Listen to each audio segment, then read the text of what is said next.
आज एक रिश्ता नहीं टूटा, बल्कि एक ऐसी औरत का नकाब उतरा जिसने अपनी नफरत में इंसानियत की हरहद पार कर दी। जैसे ही जायशा ने सबके सामने शेरी की सच्चाई खोल कर रखी, सुफियान और सोहा का रिश्ता उसी पल खत्म हो गया। लेकिन इस सच की कीमत जायशा को अपनी जान देकर चुकानी पड़ी, क्योंकि शेरी ने गुस्से में ऐसा हमला किया कि पूरा घर चीखों से गूंज उठा। अब फैसला सिर्फ रिश्तों का नहीं बल्कि इंसाफ का होने वाला है। सुफियान और सोहा की मंगनी की रस्म पूरे शोरगुल और खुशियों के माहौल में चल रही थी। हर तरफ मुस्कुराहटें थी, दुआएं थी और मेहमान इस नए रिश्ते की मुबारकबाद दे रहे थे। शेरी के चेहरे पर भी जीत की मुस्कान साफ दिखाई दे रही थी, क्योंकि उसे पूरा यकीन था कि आज उसका बनाया वह खेल कामयाब हो जाएगा। उसे लगता था कि आज के बाद सुफियान हमेशा के लिए सोहा का हो जाएगा और जायशा की मोहब्बत हमेशा के लिए हार जाएगी। लेकिन अगले ही पल सब कुछ बदल गया। जैसे ही रिश्ता पक्का करने की बात हुई, जायशा आगे बढ़ी। उसकी आंखों में आंसू थे, लेकिन आवाज में ऐसा हौसला था जिसने पूरे कमरे को खामोश कर दिया। उसने सीधे सुबह की मां नायला की तरफ देखकर कहा कि इस रिश्ते की बुनियाद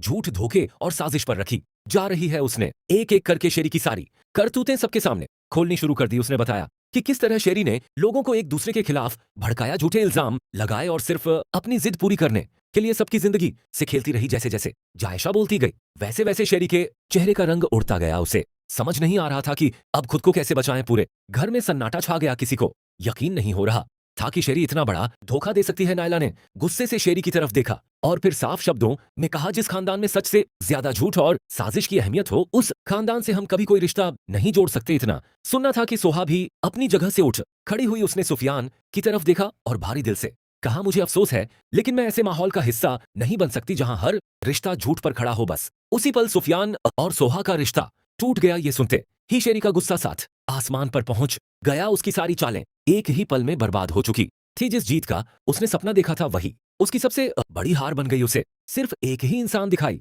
दे रही थी और वो थी जायशा। जायशा कमरे से बाहर निकली ही थी कि शेरी उसके पीछे पहुंच गई। उसकी आंखों में इंतकाम की आग जल रही थी। उसने चीखते हुए कहा, अगर तुम मेरी खुशी नहीं बनने दोगी तो मैं तुम्हें जीने भी नहीं दूंगी। जायशा कुछ समझ पाती उसे पहले ही शेरी ने पास रखा भारी गुलदान उठाया और पूरी ताकत से उसके सिर पर दे मारा। एक जोरदार चीख पूरे घर में गूंज उठी। गुलदान के टुकड़े फर्श पर बिखर गए। जायशा का सिर लहूलुहान हो चुका था। उसकी आंखें धीरे धीरे बंद होने लगी और वह बेहोश होकर जमीन पर गिर पड़ी। घर के हर कोने से लोग दौड़ते हुए वहां पहुंचे। किसी ने ऐसा मंजर पहले कभी नहीं देखा था। सुफियान की तो जैसे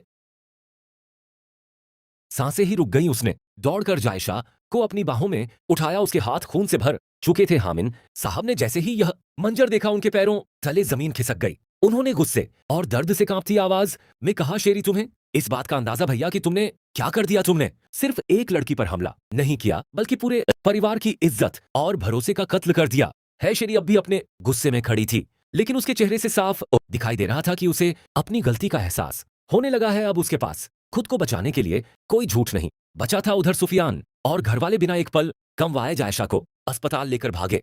पूरे रास्ते हर किसी की जुबान पर सिर्फ एक ही दुआ थी कि किसी तरह जायशा की जान बच जाए। अस्पताल पहुंचते ही डॉक्टरों ने जायशा को तुरंत इमरजेंसी में ले लिया। बाहर खड़े परिवार का एक एक पल सदियों जैसा लग रहा था। सुफियान बार बार खुद को दोष दे रहा था। उसकी आंखों से आंसू रुक ही नहीं रहे थे। उसे अब एहसास हो चुका था कि जिस लड़की ने उसकी खुशी के लिए हर दर्द सह लिया, आज वही उसकी वजह से जिंदगी और मौत की जंग लड़ रही है। इधर घर में मौजूद लोगों ने पुलिस को सारी घटना की जानकारी दे दी। थोड़ी ही देर में पुलिस वहां पहुंच गई। हर गवाह ने एक ही बात कही कि शेरी ने गुस्से में आकर जायशा पर जानलेवा हमला किया है। शेरी ने पहले खुद को बचाने की कोशिश की, लेकिन इस बार कोई उसकी बात सुनने को तैयार नहीं था। उसके सारे झूठ, सारी चालें और सारे बहाने खत्म हो चुके थे। पुलिस इंस्पेक्टर ने आगे बढ़कर कहा, शेरी आपको जान से मारने की कोशिश के जुर्म में गिरफ्तार किया जाता है। इतना सुनते ही पुलिस ने शेरी के हाथों में हथकड़ी डाल दी। शेरी की आंखों से पहली बार डर साफ दिखाई दे रहा था। जिस औरत ने हमेशा दूसरों को रुलाया था, आज वही खुद बेबस होकर